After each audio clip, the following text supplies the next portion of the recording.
This guy went from #1 overall pick and seen as the potential savior of a franchise to one of the most hated players in the league. Today we're going to be talking about Bryce Young. So Bryce Young was born on July 25th, 2001 in Philadelphia, but his parents moved to Pasadena, California when he was a kid, and that's where he grew up. So like most young boys, Bryce Young was really into sports, especially football, and his parents being really big supporters allowed him to join the team at Cathedral High School. Now during his freshman year, he didn't get too much playtime because he was a backup to a 3-year starter, but he was still able to get around 1,400 passing yards and almost 160 rushing yards. Now after the departure of Cathedral's starting quarterback after that season, Bryce Young was named the starter. The extra playtime allowed him the chance to shine on the team, and he doubled his numbers from the previous season, finishing with just over 3,700 total yards and 41 touchdowns. Bryce Young showed up as a pretty good dual threat quarterback with almost 300 of those yards coming on the ground, along with 8 touchdowns. So although he was playing really great so far, Bryce wasn't satisfied. So that being said, he decided to transfer over to Mater Dei High School that was known for its football program, because Bryce thought that playing with a better team against better competition, he'd have more exposure and more opportunity to shine. Young was named the starter immediately after his arrival, and the success that he had at Cathedral High School transferred to Mater Dei. He ended the season with over 3,800 passing yards with 39 passing touchdowns, as well as 286 rushing yards with 4 rushing touchdowns. Now one of the highlights for Bryce Young and Mater Dei High School that season was their matchup against IMG Academy. So both of those schools are known for their football programs, and every time they play, it's always an intense game. Now this game was no different. Mater Dei was losing the game, but they had the ball for the last drive, and Bryce Young led his team 75 yards downfield to score the game-winning points in the last seconds of the game. So Bryce was already showing glimpses of his leadership and his ability to carry a team, and he was able to lead his team all the way to a national championship that year as well. So Bryce had done really good in his high school career so far, but his best season was yet to come. In his senior year, although they had lost the national championship, Bryce Young had thrown for over 4,500 yards and 58 passing touchdowns on a 71% completion rate. And on top of that, he had 357 rushing yards with 10 rushing touchdowns, ranking him #1 quarterback across the country. Now, as you can imagine, this led to a lot of college offers such as USC and Alabama. And after originally committing to USC, Bryce Young decided to switch it up and go to Alabama instead. And honestly, one thing that I didn't realize, or I didn't know until I started making these videos, is that I've noticed a lot of players originally committing to one school and then being like, nah, you know what, let me go here instead. Is that normal? Does that happen often? Me personally, if I was a school and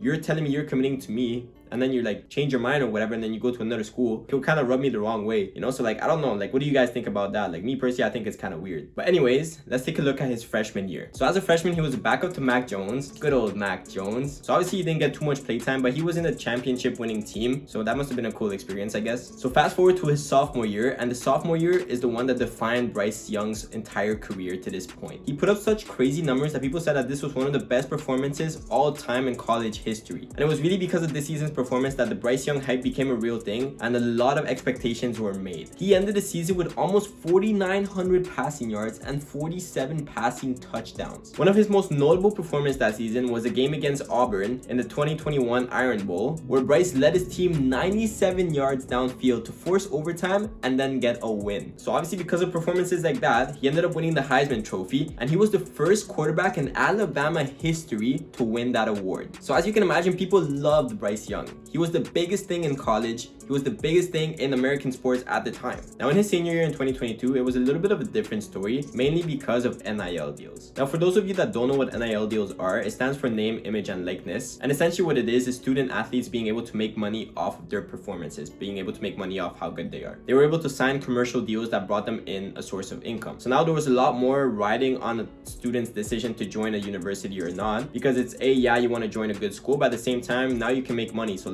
why not? So that's how dynasties like Alabama, although they're really good schools to this day, aren't as dominant or don't have as big a monopoly as they once did. So that's essentially what it is. So in 2022, Alabama was a little bit of a weaker team because of these NIL deals. Alabama ended up missing the playoffs, which was a little bit of a shocker for people, but Bryce Young was still able to put up pretty good numbers. He finished the season with over 3,300 passing yards and 32 passing touchdowns. Now after this, Bryce Young decided to declare for the NFL draft, and as you can imagine, there was a lot of hype around the kid. Like I mentioned earlier, he put up one of the best college seasons all time, and he was really considered a perfect quarterback. The only slight issue that people had with Bryce was his height. He is around 5'9", 5'10", so he's not the tallest guy in the world, which a lot of teams can see as a problem, especially at the quarterback position, because you need to be able to see over your offensive line. But despite this, Bryce Young was selected #1 overall in the 2023 NFL draft by the Carolina Panthers. Now, I guess you could say this puts an end to the fairy tale career that Bryce Young was having so far. And we're going to see exactly what I mean by that. And we're going to see exactly what's happened. Alright, so me, I typically mark the departure of prime Cam Newton as the end of the Panthers' glory days. Obviously, the Panthers were never really an overly successful franchise, but when they had Cam Newton at his prime and they had like Christian McCaffrey and like all these guys, they were a pretty good team, you know? They reached the Super Bowl, whatever, they had an MVP player. They were a pretty good organization. Now, when all that came to an end, they were honestly like mediocre, like at best. And that's due to a multitude of different factors. Biggest factor, a lot of people say, everyone points like blame at David Tepper. David Tepper is their owner and he's not known for being a patient man, and he's also not known for being a very intelligent man. So anyways, that being said, the Panthers were in a very bad position prior to drafting Bryce Young, and they went into the draft thinking that Bryce Young was gonna save the franchise. Everyone was looking at him as being the savior of the Carolina Panthers. That actually never happened. That didn't happen. So we're gonna take a look at Bryce Young's NFL career and what exactly went wrong. So to kind of give you an idea of how bad the Panthers were and how bad of a performance Bryce Young was putting up, the Panthers only won first game of the season in week 8. Yes, they did not win a single game until week 8. And you're thinking, oh, okay, you know, like slow start, maybe like they ended 500, or maybe, you know, by some miracle they got a wild card spot or something. Nah. The Panthers ended the season 2-15. 2-15. Honestly, the only season or the only team I've ever seen that was worse than this might have been the Cleveland Browns back in the days. I guess all of you younger guys aren't necessarily gonna know or maybe not remember the OG Cleveland Browns, but they were honestly like one of the worst teams that I have ever seen in my life. That was the first team I've ever seen go 0-16. 0-16. They went 1-for-31 across 2 seasons. They won 1 game in 2 seasons. That's how bad the Cleveland Browns were. The Carolina Panthers, although like their record was better, a lot of people were comparing them to the Cleveland Browns. Like the Panthers were bad. Now there's a bunch of guys that have made videos in depth in explaining why the Panthers were so bad that season, but I'm gonna sum up a couple of the reasons that I've seen. So Bryce Young only had 1 300-yard game that entire season, and he played bad. I'll be honest with you, he played bad. Watching him play was honestly at times very painful. You know, sometimes I like to play devil's advocate, you know, trying to be like, oh, like, you know, but this, but that. And to be fair, he had absolutely, literally no weapons on the team. Like, I was looking at the roster and I didn't know a single one of those guys. Despite that, there are some plays that are just like inexcusable. Taking your time in the pocket, not getting rid of the football. A couple of videos back, I made a video and I mentioned how Darnold got sacked like 9 times, something like that. It's like one of those situations where it's like, bro, just literally just get rid of the ball. And B is also like throwing the ball into like double or triple coverage. If a receiver's not open, just don't throw it to them, you know, or you throw them open. And along with that is you have to trust your receivers to make a play. Now, when you look at the roster and see how bad it is and the performances, and you look at how bad the performances have been, and you look at the fact that your team is 1-10, obviously something needs to happen. But what David Tepper decided needed to happen was to get rid of their head coach. So that being said, if you're Bryce Young, like A, like first of all, you have no one on your team to help you. B, your coach just got fired mid-season. So the entire game plans, everything, like your team identity, everything, all of that is just out the window. Like you need to forget all that and like get onto a new program mid-season. So you can't expect anything good to come from this, and like obviously nothing did, and the Panthers finished 2-15. Now, moving into the postseason, we're hoping that the Panthers are making some changes because everyone saw that performance and they're like, nah, like we actually need to do something about this. And to like kind of give you guys an idea of how bad the Panthers organization is, during the offseason, they decided to trade Brian Burns, one of their pass rushers. That was the only like decent player on their team, the only actual good player on the team, in exchange for a 2nd-round pick and a 5th-round pick. But that's not the issue. The issue is that allegedly the Panthers were given an offer earlier that season to trade him for 2 first-round picks. So they decided to pass up on 2 first-round picks because they wanted to keep him as part of a team. They probably had like some sort of plan for him. All of that just to trade him anyways at the end of the season and to get a 2nd and a 5th-round pick. So anyway, so that was like watching that was like, okay, you guys are, there's something wrong up here. But anyways, it wasn't just all negatives for the Panthers. They did make a couple of pretty good decisions in my opinion. The most notable one was that they drafted a head coach in Dave Canales. So if you guys don't know Dave Canales, he used to be a quarterback coach and he's known as a quarterback whisperer. Why? Because he was able to revive the careers of Geno Smith and Baker Mayfield. So obviously, as we know, Geno Smith on the Jets wasn't really great, but training with Coach Canales, he was able to get himself in a position where he was #1 on the Seahawks once Russell Wilson left. And he's actually been playing pretty well in the Seahawks. Seahawks. Obviously, me being a Seahawks fan, there's a lot of things that I still don't really like, but he's actually pretty good. So Dave Canales was able to revive his career, and then Baker Mayfield, everyone knows what Baker Mayfield was like back in the days. And then watching him in Tampa these last, like, what, it's been like 2 years now, or it's been a year or two. Anyways, watching him in Tampa has been like honestly like impressive. Like, damn, I never would have thought Baker Mayfield could have done any of that. So what did the Panthers decide to do? Decided to bring him in as head coach in hopes that he was able to do the same thing to Bryce Young. And on top of that, they drafted a wide receiver in Xavier Legette. And although he only had the one good season in college, he's still like a big body, and he was a good target for Bryce Young. So it kind of made sense. They needed wide receivers, amongst other things. Small steps in the right direction. Coming into the 2024 NFL season, people were hoping that 2023 was just bad luck, you know? They had hope. Bryce Young and the Panthers absolutely killed that hope. Their home opener against the Saints, honestly, like, has to be one of the worst games I've ever seen. In all seriousness, it has to be one of the worst performances I've ever seen by a team ever in my life. The Saints ended up destroying them 47-10. Bryce Young threw for 161 yards. Bryce Young completed less than 50% of his passes, had 2 interceptions, and was sacked 4 times. It has to be the worst game ever. If you guys haven't watched the game, please go and watch the recap so you guys can understand how bad this game was. And what's surprising about this is that like his performance got worse. Like the next week was even worse. I can't remember if he played the full game, but he had less than 100 passing yards. This guy had less than 100 passing yards. The team got blown out 3-26. 3-26. Like the Chargers actually manhandled them, destroyed them. Now, if you look at the season statistically, this was even worse than his rookie year. And I told you how bad the rookie year was. So at this point, Panthers fans are actually losing their mind, wondering how the hell they drafted this guy. And honestly, it's like one of those where it's like I failed to understand it as well. Like watching him play, if you watch film,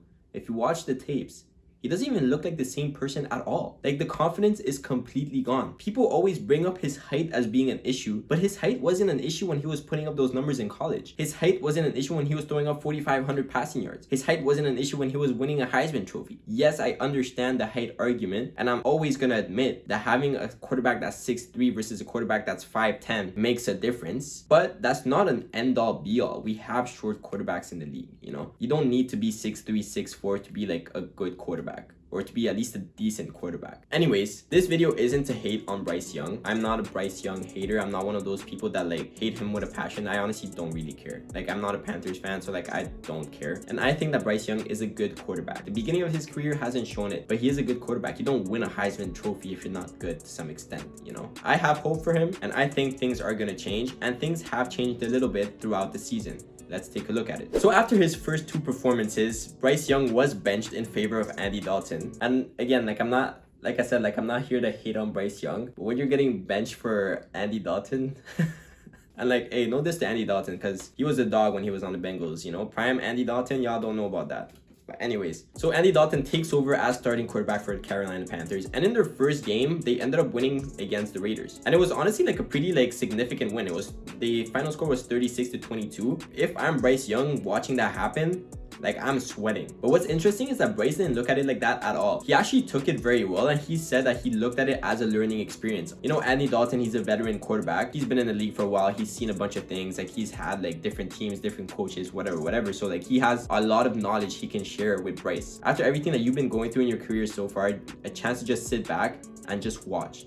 Literally just watch and just learn. That's sometimes all it takes. And honestly, it looks like that did help Bryce a bit. So Andy Dalton started 5 games, but unfortunately, he did end up hurting his thumb in a car crash. Thank goodness he was okay aside from that, but he had to take some time off, so Bryce Young was thrown back into the starter role. So he came back in week 8 against the Broncos, and even though they ended up losing the game, Bryce actually played pretty well. He ended the game with over 200 passing yards. He had 224 passing yards, and although he threw 2 interceptions, he also had 2 passing touchdowns, which was honestly like really impressive. So fast forward week 9, the following week, they had a rematch against the Saints, and they actually ended up winning the game. The final score was 23-22, and Bryce Young threw for a touchdown that game. Now, following week against the Giants, they ended up winning the game again. So that's 2 back-to-back wins. So things were honestly like looking pretty decent for the Panthers. So after this, they ended up losing a bunch of games, but Bryce Young had like some actual really good performances in those losses. In their loss against the Kansas City Chiefs, Bryce Young had 263 passing yards with a passing touchdown and no interceptions. He also finished the game with a 92.9 passer rating. Even Patrick Mahomes said that he was impressed with Bryce's performance that game. And honestly, like, we all were. Even though they ended up losing the game, Bryce Young actually played pretty well. And then following week, he had another great game, arguably even better. He had just under 300 passing yards, and he threw for another passing touchdown, and again, no interceptions. Now, the Carolina Panthers ended up winning 2 of their last 3 games to end the season. And for the first times that season, Bryce Young had a passer rating of over 100. And in his last game against the Falcons, he had 250 passing yards with 3 passing touchdowns, no interceptions, and a passer rating of 123.5. Now that's insane, especially when you compare it to his passer rating in the season opener, where he had a passer rating of 32.8. So the turnaround was honestly kind of crazy. Now what's interesting is that the Panthers didn't even finish last in their division technically. Technically, the Saints, even though they had the same record, finished a spot below them in 4th place, which, to be honest, kind of makes their week 1 loss even more embarrassing, but that's a detail. But yeah, the Panthers ended the season at 5-12, which was 3 more wins than the season prior. So all of the hate that Bryce Young was having, obviously throughout the entirety of his rookie year, and then at the beginning of the second year in 2024, crazy amounts of hate. Like, people wanted him off the team. People were like losing their minds, calling him the biggest draft bust of all time. Ladies and gentlemen, Jamarcus Russell wasn't even that bad. And you know how I felt about Jamarcus Russell. I mean, this is maybe the biggest bust in NFL history. And although I see why people might say that, I think there's still hope for Bryce Young and for the Carolina Panthers. The end of this season honestly really showed that, and ever since Bryce was benched, he's been playing a lot better. I think that's exactly what he needed. Like I said earlier in the video, it was literally a learning experience, and that's the way Bryce sees it. And he would never had an issue with getting benched. He was never like resentful towards the coaching staff or resentful towards Andy Dalton. You know, I love Andy. We're super close, and you know, I love this team. I love my teammates. So it's not hard to root for them, to try to do everything I can to help, to play my role. You know, to try to just be around to help in whatever way I can. So really, because of those factors, it's not hard to do. When Andy Dalton got hurt and Bryce Young was called upon as a starter, like, he looked way more confident on the field, and his numbers were significantly better than they were. So yeah, honestly, like I said, like, I don't think this is the end for Bryce Young. I think there's still a chance for him to revive his career, and I'm interested to see what's gonna happen not only next season, but like in this offseason. What moves are the Panthers gonna make? Are they gonna make any trades? Are they gonna let anyone go? I know they re-signed Andy Dalton already, so that's honestly good. I think it's good to have that duality at quarterback, having that option in case you need it, kind of like what happened this season. I feel like having that option helped the Panthers, and I think that's also going to be useful in terms of like mentoring. Bryce Young needs a good mentor around him, someone with experience, and Andy Dalton is that. And then yeah, like I said, we're just gonna have to see what kind of trades they make, and more importantly, we're gonna have to see what happens in the draft. We'll see what the Carolina Panthers can cook up. Like I said, I don't think this is the end of Bryce's career. I think he definitely has more in store. I don't think he's a bad quarterback. He just needs a chance to prove it. I'm gonna keep an eye on the Carolina Panthers. Like I said, I'm not like a fan. I don't care about them. I'm honestly interested to see how this is gonna unfold. And let me know what your predictions are for Bryce Young. Do you think it's over? Do you think he's the worst draft pick to ever happen in the NFL? Do you think he's the worst bust of all time? Or do you think he has potential? Do you think he might save his career? What do you think is gonna happen to Bryce Young? Whatever your opinions are, I'm always interested to hear. So make sure you leave it in the comments so that I can have a look. But anyways, that's gonna be it for today's video. I hope you guys enjoyed it. Honestly, Bryce Young is one that I did research about very long time ago, so the video is finally out. And you guys let me know what player I should do next. Make sure to comment your favorite football player so he can get a chance to be featured on the next video. As always, subscribe to the channel, show some love, leave a like, and I'll see you guys on the next one.